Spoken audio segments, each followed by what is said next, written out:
Eu achei que a época mais difícil da minha vida foi quando meu pai deixou a gente passando fome, cara. Necessidade. Mas a minha avó, ela veio, a avó que eu morava, minha avó Luísa, ela veio até um derrame. Ela teve um derrame e, pô, é uma passagem muito, muito triste que eu tive, porque assim, minha avó teve um derrame, acho que voltando do trabalho, algo desse tipo. E eu tinha ali 15 anos, mais ou menos. E minha mãe grávida, minha mãe tinha casado de novo com o Beto, que era o marido dela atual na época. Um cara fantástico, um cara fantástico, que é pai do meu irmão mais novo, João Vitor. E minha mãe grávida, sim, já pra ganhar o João Vitor, de 8 para 9 meses. E minha avó teve um derrame e se internou. E minha mãe, ela não vinha batendo muito bem na cabeça, tinha toda aquela dificuldade. E eu queria muito ver minha avó, mas meus tios não deixavam. Simplesmente não deixavam, falavam que eu não podia, que minha avó não queria me ver, que minha avó pedia pra mim não a visitar, e eu não poderia visitar minha avó. E aí só se minha mãe fosse. E minha mãe totalmente desestabilizada, perto de ganhar meu irmão. E foi muito difícil e eu não conseguia visitar minha avó por nada, por nada. E aí já se passava uma semana ela internada, eu sozinho na casa da minha avó. E aí eu tomei uma decisão, fui até o estacionamento do hospital, onde no estacionamento do hospital eu sabia onde era o estacionamento, porque era na região que eu vendia bala, em Santa Amaro. Eu sabia onde os médicos paravam o carro. Eu entrei dentro do estacionamento do hospital e falei com a médica, ela parou o carro, eu fui na direção dela, ela até ficou assustada, ela achou que eu ia assaltar ela, alguma coisa. Eu falei, não, doutor, eu só quero te pedir um favor. Ela falou, o que que foi? Eu falei, ó, a minha avó, esse é o nome da minha avó, Maria Luísa, passei o nome completo, e minha avó tá internada. E eu moro com minha avó, só que como eu sou menor de idade, eu não consigo visitar minha avó. Ninguém deixa, o hospital não deixa, então... E cadê sua mãe? Falei, ó, minha mãe tá grávida, tá pra ganhar meu irmão, tá passando muito mal de pressão, sabe? Então, me ajuda, por favor. Eu escrevi uma carta, você leva pra minha avó? E ela falou assim, eu vou dar uma olhada aqui, deixa eu ver o que eu posso fazer por você. Me espera aqui, não sai daqui não. E eu fiquei meio que escondido atrás dos carros, porque eu falei, pô, talvez ela volte com a polícia, alguma coisa desse tipo, né? Desconfiança. Fiquei né? Não... De repente ela voltou, ela falou, ó, eu vou te levar pra você ver sua avó. Pelo amor de Deus, não fala pra ninguém que eu tô te levando, porque eu perco meu emprego. E ela viu que eu tinha chorado, né? Me levou e quando eu cheguei, minha avó tava nos aparelhos. E minha avó perguntou por que que eu não queria visitar ela. E eu falei, ó, avó, não é eu que não quis. E ela, né, teve derrame, debilitada. E no resumo ela falou que me amava, que acreditava muito em mim. E pra me seguir minha vida, e ela falou, Alex, se prepara, porque vai ser a pior fase da sua vida. Mas aonde eu estiver, eu tô com você. E no mesmo dia minha avó faleceu. E teve o processo de enterro da minha avó, nesse mesmo cemitério que eu trabalhei, que eu contei. E quando terminou tudo, o velório da minha avó, tanto que depois do falecimento da minha avó, 8 dias depois, o meu irmão mais novo nasceu. Quando terminou o velório da minha avó, fui pra casa que eu morava. Cheguei lá, tinha um cadeado no portão, trocaram a fechadura da porta. Nossa. Eu fui perguntar pros meus tios falaram, ó, aqui você não vai ficar. E era algo que eu meio que esperava, mas não imaginei que seria Tão rápido assim. tão rápido. E foi um dia bem assim, triste, tava chovendo, eu vi minhas coisas na rua molhando, alguns vizinhos ajudaram. E quando eu fui pra casa da minha mãe, a minha mãe falou, Alex, mas aqui também não tem como você ficar. Quantos anos você tinha? 15 anos. 15 anos. Caraca. E eu falei, mãe, mas como assim? não tem como eu ficar aqui.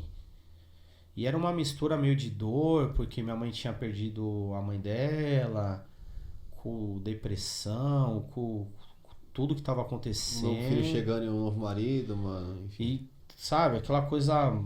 Pô, na época foi uma coisa que... Pô, me fudeu, né, velho? Caiu o chão, mano. Eu me senti lixo, cara. Zero à esquerda, total, velho. Zero à esquerda. Falei, caralho, nem minha mãe me quer em casa, velho. O que eu vou fazer, né? E, tipo, dormi na casa de um amigo meu, que não tá mais entre nós, o Nelson. Dormi na casa dele. No outro dia eu fui pra escola. E saí da escola fui vender bala. Normal, como eu fazia todo dia. E simplesmente não voltei pra casa. Fiquei na rua, em Santa Amaro. Dormi na rua. Falei, cara, não tenho casa. Não tenho nada, não tenho ninguém. Não tenho família, não tenho nada. E esse é o ponto, cara, que a gente tem que tomar decisões muito fortes na nossa vida. Ou a gente opta pelo vitimismo e cai nas garras de oportunista, do crime, de políticos, da vida, cai naquele abismo que não tem mais volta. Ou a gente entende que a vida é isso e a gente tem que ter muita fé e muita força de vontade para poder vencer e superar as adversidades que vêm pela frente. E isso foi muito claro para mim. Eu sabia que eu tinha um desafio muito grande, mas eu também sabia que eu tinha 4 irmãos agora em casa e eu tinha que fazer por eles o que ninguém nunca fez, o que o meu pai não fez, e eu tinha muito mais, eu tinha que fazer por mim o que ninguém nunca fez por mim e nem ia fazer, que era dar certo na vida. Eu dormi na rua, passei a noite, na verdade, acordado. No outro dia fui pra escola normalmente. Saí da escola, fui vender bala de novo. Passei outra noite na rua. Dormi mesmo. E eu senti um nível de comunidade na rua muito grande. De um ajudar o outro. E, cara, eu comecei a ver muita coisa na rua. E assim, tinha algum dinheiro que eu fazia. Descobri que tinha alguns albergues perto que você pagava tipo 30 conto, 20 conto pra poder dormir. E assim, você dormia num quarto que, sei lá, nem era quarto, era alguma coisa lá. E dormia, se você pagasse, tipo, tinha uns quartos que era R$7. Que era papelão e um cobertor em cima do papelão. Era um lugar pra você colocar. Dormir. E do lado tinha prostituta, do outro lado tinha cara se drogando. E naquele contexto, passei algum tempo nesse contexto. E cara, o que me salvou foi muito Deus. Muito Deus. E era perto de uma igreja, que é a igreja ali do Largo 13, igreja, uma igreja grande que tem lá. E eu lembro que um dia na rua, cara, eu sentei cansado. Eu tinha... Pô, e passou uns amigos meus que estudavam comigo, assim, amigo assim, conhecido da escola, e me viram lá. E começaram a dar risada, e no outro dia eu fui pra escola e já tinha vários escritos na parede, assim, do banheiro, mendigo, ó o mendigo, o Alex mendigo. E eu era aquele cara que eu não aceitava, velho. Eu ia pra porrada, eu não baixava a cabeça por nada, cara. Eu sempre tive uma fé muito grande. Eu sempre tive uma fé que ia dar certo, que minha vida ia dar certo.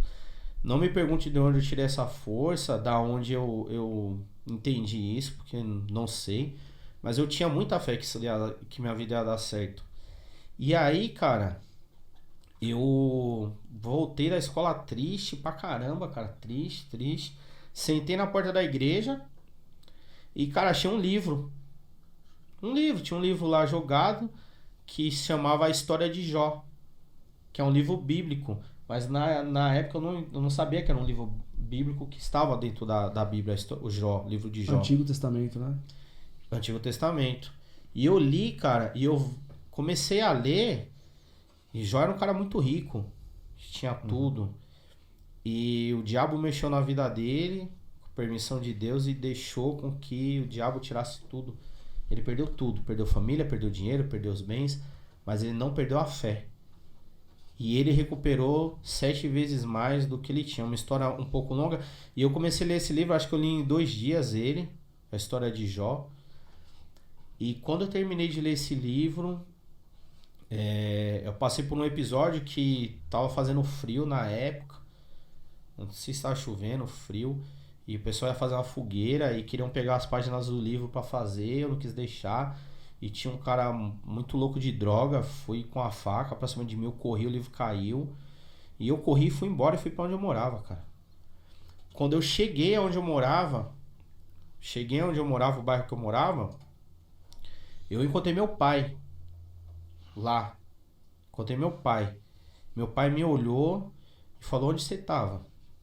Fui, meio que expliquei pra ele. Ele me abraçou e falou: Alex, eu te amo. Te amo. Não faz isso. Voltei pra minha casa. Quando eu cheguei na minha casa, minha mãe totalmente preocupada de onde eu tava, onde eu fiquei. Mas ainda do jeito dela. É assim, minha mãe, só pra abrir um parênteses, minha mãe foi a mãe mais maravilhosa do mundo, cara. Do jeito que ela conseguia ser. E aí eu voltei pra casa, minha mãe deixou eu ficar lá e fiquei fazendo alguns serviços no bairro, ajudando algumas pessoas com obra, construção, muita coisa. E aí, cara, numa época eu terminei o estudo, né? Então eu sempre tava nessa vibe de vender bala, ajudar com algum serviço, alguma coisa.